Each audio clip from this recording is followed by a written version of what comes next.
Mungkin gara-gara gue bikin konten animasi, jadi beberapa dari kalian berpikir, gue semasa kuliah ngambil jurusan desain atau DKV. Tapi pernyataan itu adalah penuduhan. Sebenarnya gue kuliah di jurusan teknik mesin.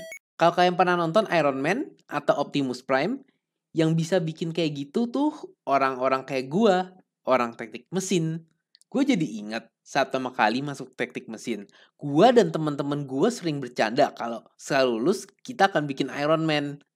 Tapi makin lama kita sadar kalau itu mustahil. Tapi gue bukan mau ngomongin masa kuliah gue yang suram. Kalau kalian baca judul videonya, gue akan ngomongin tentang pengalaman kerja magang. Bukan, ini namanya mangga. Magang itu seperti kerja untuk mahasiswa agar siap dengan lingkungan kerja setelah mereka lulus nanti, alias perbudakan tanpa digaji. Saat gue kuliah dulu, kita diwajibkan untuk melakukan magang ini minimal sekali. Dan untuk melakukan magang ini, hal pertama yang harus gue lakukan adalah cari perusahaan yang mau menerima gue. Makhluk ini. Tapi untungnya perusahaan besar datang tiba-tiba dan memberikan gue pekerjaannya. Ya kali. Andaikan hidup semudah itu. Waktu itu gue sudah mendaftarkan diri ke banyak perusahaan. Dan sepertinya gue terlalu hebat untuk masuk ke perusahaan mereka. Soalnya gue ditolak. Untuk mendaftarkan diri, gue harus membawa nilai gue semasa kuliah dan kertas yang mencantumkan pencapaian hidup gue. Bernama CV. Yah, dilihat dari kosongnya CV gue, gak kaget mereka nolak gue. Tapi untungnya 2 temen gue ngajak untuk saya kerja bareng. Dan kita bertiga akhirnya berpetualang ke berbagai perusahaan. Perkenalkan diri dan memberikan CV ke perusahaan-perusahaan. Dan keluar dengan rasa malu karena tidak diterima. Sampai akhirnya temen gue dapat kabar baik bahwa kita dipanggil untuk di-interview di perusahaan mobil terkenal. Ya, gue gak akan sebut nama perusahaan mereka karena gak disponsorin mereka juga. Gak lah, gue diterima di BMW cuy. Interview adalah tembok terakhir apakah Anda diterima kerja atau tidak. Saat interview, biasanya kita akan ditanya-tanya seperti, kenapa mau kerja di sini? Atau, apa pencapaian hidupmu? Kalau mereka tidak suka jawaban kita, ya bye-bye magang. Makanya kita bertiga grogi setengah mati sebelum interview. Atau mungkin gue sendiri doang kali. Di sana kita diinterview sama manajer kantor dan itulah yang membuat gue semakin grogi. Di hari hanya, kita duduk di kursi dan nunggu dia datang. Sekitar 20 menitan akhirnya dia masuk. Dia melihat kami dari atas. Dia membuka mulut dan bertanya. Jadi mau mulai tanggal berapa? Saya akan mengabdi hidup saya untuk perusahaan ini selama-lama. Apa? Ternyata dia cukup keren. Dan kita langsung diterima begitu saja. Setelah menentukan jadwal kerja dan lain-lain, kita ngobrol-ngobrol santai. Obrolannya dimulai dengan dia mencaci maki rambut gua. Dia suruh gua untuk pakai gel rambut. Terus dia ngomongin masa mudanya dulu dia pernah pacaran. Dan gua masih inget dia ngomong pernah pacaran 37 kali. Terus dia ngatain gue jomblo gara-gara rambut gue cupu. Dan gue menjawab pernyataan itu dengan berkata, iya. Dalam hati gue mikir, maksudnya apaan Kampang? Tapi gue mengesampingkan harga diri gue yang terinjak-injak. Soalnya dia udah jadi bos gue. Walaupun dia pernah ngatain rambut gue, dia sempet traktir kita makan. Mungkin sebagai ganti karena kita kerja tanpa dibayar kali ya. Sebelum pulang dari interview, kita disuruh ngajak 1 orang lagi untuk magang bareng. Jadi kita mencari teman kita 1 lagi yang belum magang. Dan akhirnya mengajak 1 teman kita. Ya, sebut aja namanya si pengkhianat. Namanya akan masuk akal nanti. Hari pertama kita masuk, kita dikenal-kenalkan sama teman kantor di sana. Kita diajarkan juga protokol kerja dan dress code saat bekerja nanti. Lalu kita dikasih tur bengkel dan kantor tempat kerja kita nanti selama 4 bulan ke depan. Kita juga dibawa ke ruang gudang souvenir mereka. Dan kita langsung disodorin souvenir. Ayo beli-beli merchandise kita. Lebih murah di sini loh barangnya. Keren-keren dan bagus-bagus. Terus gue mikir, apakah magang ini hanya jebakan supaya kita beli produk mereka? Barangnya pun sebenarnya keren. Cuman ya, kita kan cuma mahasiswa pengkonsumsi Promak tiap hari. Mana bisa beli mainan mahal gitu. Setelah lihat-lihat ruang souvenir, kita disuruh pulang. Dan besoknya datang kembali untuk beneran mulai bekerja. Yeay!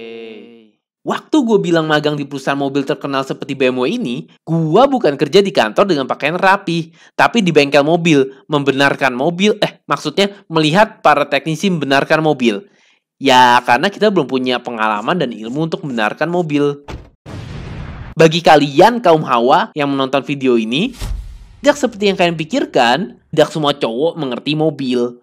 Dan walaupun gua kuliah teknik mesin pun, pengetahuan gua tentang mobil bisa dibilang nol. Jadi, kita hanya membantu pekerjaan kita seperti mengganti ban mobil, ganti oli, dan isi angin mobil. Karena kita bekerja hanya kalau ada mobil rusak, tidak setiap hari kita ada pekerjaan. Jadi kalau kita lagi nggak ada kerjaan, ya udah, kita bengong aja seharian. Atau minta montir di sana ngajarin kita tentang mesin mobil. Ngomong-ngomong, montir mobil di sana sangat baik dan ramah, sehingga kita jadi bersahabat dengan mereka. Dan walaupun kita hanya menjadi beban mereka masih tetap menerima bantuan kita.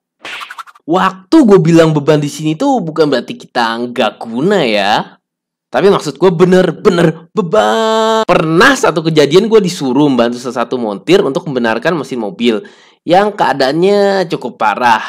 Jadi singkatnya dalam mesin mobil itu ada banyak mur dan baut yang harus dilepas saat membongkar dan dipasang lagi saat menyatukan kembali mesin mobil tersebut. Nah, tugas gua adalah memasang mur-murnya lagi. Setelah membenarkan mobil rusak itu selama 2 jaman, teknisi dan gua harus menyatukan kembali mesin mobilnya dengan memasang mur-murnya kembali. Hey, itu tugas gua. Gua pasang satu demi satu mur bautnya hingga akhirnya selesai dan akhirnya kita sukses membenarkan mobil tersebut. Harusnya. Tapi bukannya terpasang, gue malah menjatuhkan baut tersebut sehingga baut tersebut jatuh ke dalam celah mesin di mana tangan manusia terlalu besar untuk masuk dan mengambilnya. Tapi untungnya ada satu cara untuk ngambil mur itu lagi. Dengan membongkar mesinnya lagi, alias mengurang pekerjaan tadi yang kita lakukan selama 2 jam. Jadi ya udah, montirnya langsung mulai lagi. Dan di situ gue merasa gak enak banget. Gue inget selama dia membongkar mobil itu lagi, gue minta maaf terus ke montirnya.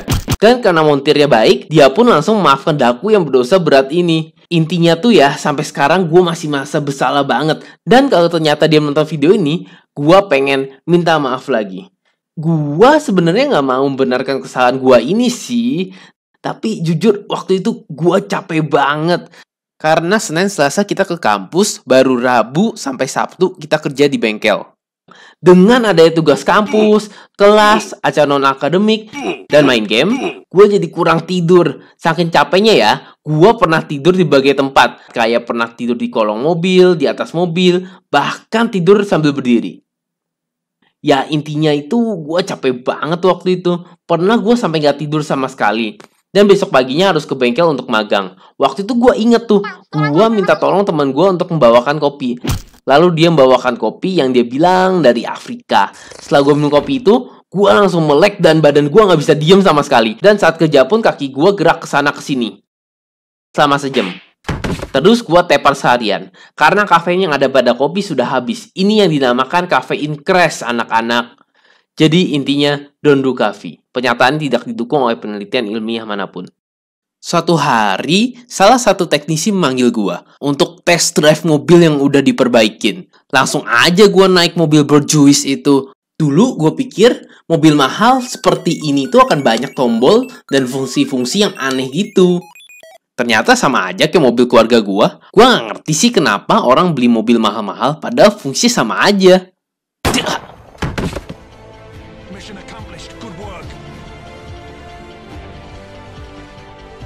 Kalau ditanya pengalaman magang gue di sana, ada satu pengalaman yang selalu gue ceritain ke orang-orang. Waktu itu, datang satu mobil yang terlihat tidak ada masalah apa-apa. Tapi kayak ada yang aneh gitu. Lalu mobil itu diangkat. Konteks, di bengkel ada alat yang digunakan untuk mengangkat guna untuk mengganti ban, mobil, atau mengganti oli. Nah, waktu itu pun mobil diangkat. Sehingga gue pikir dia mau ganti ban atau ya ganti oli. Dua temen gue sedang mengerjakan tugas lain di luar. Jadi sisa gue sama orang ini untuk mengerjakan yang gue kira itu mengganti oli atau mengganti ban. Nah, saat alas mobilnya dibuka, jatuh sesuatu. Kayaknya gue gak bisa menampilkan ini di YouTube. Coba mungkin gue gambar gini, terus gini, atau gini aja ya. Nah, jadi bagi yang gak tahu ini apaan, ini adalah kepala kucing yang udah putus dari badannya. Kucing tersebut mati karena kucing itu masuk ke kolong mobil. Dan saat mobil dinyalakan, kucing kebakar. Ternyata kejadian seperti ini memang sering terjadi. Jadi sebaiknya kita harus dengar suara kucing di mobil. Kalau ada dengar suara kucing, tolong berhenti dan biarkan kucing tersebut keluar. Soalnya kan kasihan kucingnya. Karena kucing tersebut mati terbakar, jadi badan nempel ke bagian bawah mobilnya tersebut. Setelah badan dilepas pun, sisa kulitnya masih nempel dong sama mesin mobil dan bau busuknya menyengat banget. Dan sisa kulit itu tak akan hilang dengan sendirinya, bukan? Tapi untungnya gua ada si pengkhianat yang mau membantu gua membersihkan mobil. Si pengkhianat mengkhianati gua. Jadi, gua membersihkan kulit itu sendirian. Setelah bersih, baru si pengkhianat balik. Terus dua temen gua datang lagi membawa nutrisari dengan bahagia. Sekali lagi, tolong cek bagian bawah mobil kalian agar tidak ada hewan lain yang terluka. Dan agar tidak ada yang perlu mengalami lagi pengalaman yang gua miliki tadi.